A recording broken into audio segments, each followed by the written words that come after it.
No time for an introduction. Let's go ahead and get into it. Today we're going to be talking about Jasvir Ginday. Okay, so in 2013, Jasvir lived in the UK. And he was... Now, because of his culture, that was not something that he could actually come out and talk to anybody about. At least no one in his family. He did have some friends that he told as early as 2008 that he liked men. And while he lived in the UK and was single, he frequented gay bars. And he participated in chat lines that were specifically set aside for the LGBT community. Now, Jasvir worked at a bank. He worked in the IT department. I know. Thank you for calling the IT department. My name is DeMarcus. Please leave a message after the... So he was enjoying all of his 20s, just living it up. But because of his culture, at some point in time, they wanted him to get married. And unfortunately, because of the Indian culture, the portion of the Indian culture that he's in, arranged marriage was kind of the way to go at this point. So he and his mom flew to India so they could find him a wife. Now, nobody in this man's family knew that he liked men. So it was no surprise that he got to India and couldn't find a wife that he liked. After meeting woman after woman after woman, and he was like, ew, no thanks. They were kind of running the end of their ropes. Now let's introduce Varka Rani. So Varka lived in India and she's 24 years old. It's around that time where she's looking for a husband. She had a master's degree in science and information technology. She really had the whole world ahead of her. And her family was looking for her a husband and his family was looking for him a wife. There was this matchmaker that knew both of the families. So the matchmaker was like, look, I'll set you guys up. And so that's what they did. Their families came together and after a long meeting, negotiation, finally, she was essentially sold to him. Do you want my daughter? Of course I want your daughter. Fine, I will sell my daughter to you for 2 chickens. Okay, interesting, but how about half a goat and a cow? It's a deal! Like, oh my gosh, great. Let us dance! I'm just playing. I don't know how them things work out, but it was an arranged marriage. Varka's family noted that, she was beautiful, she was intelligent, and they saw that he was an eligible match, so they were like, okay, good to go. And they got married in a lavish wedding in India with over 700 people that attended. He did stay in India until her visa cleared, and as soon as she was able to get her visa, they moved back to the UK. Now, as you can imagine, their marriage was pretty much a sham. First off, it was an arranged marriage, so they don't even know each other. And secondly, he only got married because he didn't want his family to know that he was gay. Now he's with her, he can't be a freak like he was previously. So he's miserable. Now Varka, she wanted to do what married people do. Not knowing that this man, he's never been with a woman. So she's asking, she's like, hey, you want to try something? And all of her attempts kind of went like this. Jasvir. Yes, queen. Come put your nose in this.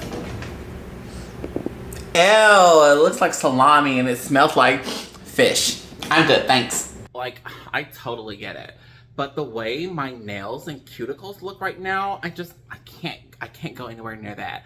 We'll set up another time, okay?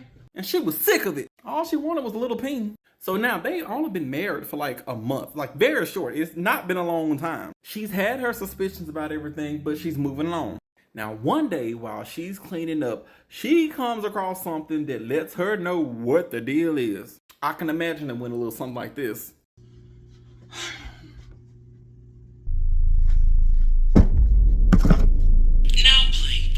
Hey baby, I missed you last night. Can't wait to get some of that ass. You can't tell, I'm a man.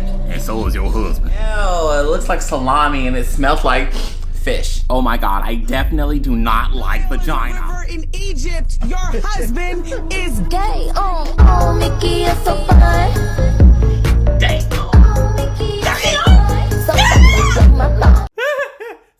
So she confronts him. She runs up in that room on him. She's like, yo, what's going on, sis? And they get into a massive argument. So that's when all the feelings come out. He tells her he didn't want to be with her. He's gay. He wants a divorce. But she don't want a divorce. She's like, yo, if you leave me, I'm going to tell everybody about you, sir.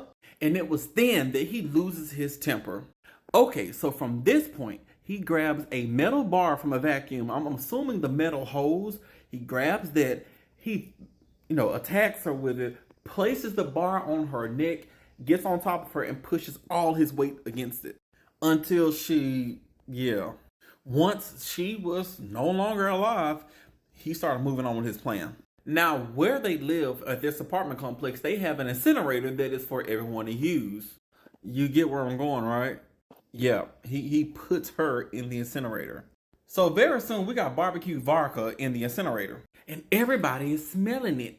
So the neighbors start asking me like, yo, what did you put in that incinerator? He was telling them, oh, it was just some rubbish, some leaves. And when they started getting suspicious, start asking questions, he went ahead and he called the police. But he told the police, he said, yo, Barker used me for a visa. As soon as she got her visa, she dipped. She left up out of here. But I've been trying to contact her. I don't know where she is. So the police start asking around and they go to the neighbors and neighbors like, well, we don't know nothing about that, but we know this man's been burning something weird up inside that incinerator. So the police go and ask him, like, hey, they've been saying they've been burning something in the incinerator. What's in the incinerator? And once again, he tells the police, nothing, just some leaves, some rubbish. They opened that incinerator and her skull was staring directly at the police. In a fetal position, she still had a ring on, her clothes on. I mean, it was burnt, but I mean, you get what I'm saying. So yeah, the police, they arrested the man right there. Now here is what I don't really like about the story. I mean, of course I don't like all of it because it's a terrible story.